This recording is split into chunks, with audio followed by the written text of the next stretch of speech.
Wow, জানলা ধারে বাদাম খেতে খেতে হাওয়া খাওয়ার মজাই আলাদা। আরে কি আসছে? আরে কি, তো আমার হাজবেন্ড আসছে। এবার আমি কি করবো? আমি তো বাড়ি ঘর নোংরা করে রেখে দিয়েছি। যাই এইটুকু টাইমের মধ্যে আমি বাড়িটা পরিষ্কার করতে পারবো না। যাই বাড়িটাকে উল্টে এলোমেলো করে দিই আর একটু মুখে পানি দিয়ে দিই। আর ও যখনই আসবে তখনই আমি মাথা ঘোরা নাটক করবো। বেবি আমি এসে গেছি। ও মা গো, অনেক মাথা ঘোরাচ্ছে। আরে বেবি কি হলো কি হলো? ওরে বাপরে, বেবি তো মাথা ঘোরাচ্ছে। চলো চলো, তুমি এখানে ঘুমাও। আরে ওর হঠাৎ কি হলো? মাথা ঘোরাতে লাগলো কেন? সকালবেলা তো দেখলাম দিব্যি ঘুরে বেড়াচ্ছিল, এখন বৈকাল বেলায় কি হয়েছে ওর? ও আচ্ছা, বুঝতে পেরেছি।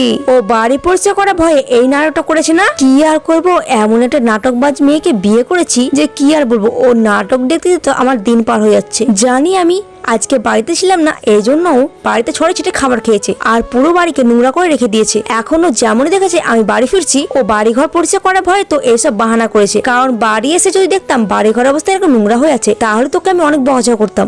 আর এই জন্যই ও অসুস্থ হওয়ার বাহানা করলো। কিন্তু কি আর করি, ওকে তো আর কিছু বলতে পারি না। ও তো আমাকে ভয় পেয়ে নাটক করতে শুরু করেছে। আর ওকে তো ঘরে আমি শুয়ে দিলাম। আর দেখো, কোনো উপায় না পেয়ে বাড়িটা আমি পরিষ্কার করছি। কারণ ওকে তো আমি সেরকম হিসেবে জোর করে কোনো কথা বলতে পারি না। কারণ ওকে যে আমি পছন্দ করে ভালোবেসে বিয়ে করেছি। এখন যদি ওকে আমি ঝগড়া করে কিছু কথা বলি, তাহলে তো কান্নাকাটি করা শুরু করে দিবে। আর এটা তো আমাকে একদম ভালো লাগে না। এই জন্য ওকে কিছু না বলে আমি চুপচাপ বাড়িটা পরিষ্কার করছি। কারণ ও তো মেয়ে মানুষ, প্রতিদিন তো বাড়িটা পরিষ্কার করে। একদিন না হয় আমি করি, তাতে কি চাই আসে বলো? আর ওকে আমি তেমন কিছু বলি না, কারণ ওকে তো আমি পালিয়ে এসে বিয়ে করেছিলাম। আর এই জন্য তো অনেক বছর ধরে নিজের বাড়িও যায়নি। কারণ ওর মা তো বলে দিয়েছে, তুই যখন নিজের ইচ্ছে বিয়ে করেছিস তখন আমাদের বাড়িতে ফিরবি না। আর এই জন্য ও বাড়ি যেতে পায় না। আর এতে তো ওর অনেক কষ্ট হয়। এই জন্য ওকে আমি আর কিছু বলি না। কারণ আমি যদি ওকে কিছু বলি, তাহলে তোর মায়ের কথা মনে করে অনেক কান্নাকাটি করবে। এই জন্য ওর সবকিছু পাগলামি আমি মুখ বুঝে সহ্য করে নি। এবার যাই ওর জন্য কিছু খাবার বানাই, ওর তো অনেক খিদেও পাবে। আর দেখো বন্ধুরা, তোমার সঙ্গে কথা বলতে বলতে আমার বাড়ি ঘর পরিষ্কার হয়ে গেছে, খাবার দাবার বানানো হয়ে গেছে। এবার তোমরা করে লাইক করো। এবার যাই ওকে আমি ঘুম থেকে উঠে নিয়ে আসি, না হলে তো ও সারা রাত এরকম ভাবে ঘুমাবে না খেয়ে। প্লিজ তোমরা একটা লাইক করো।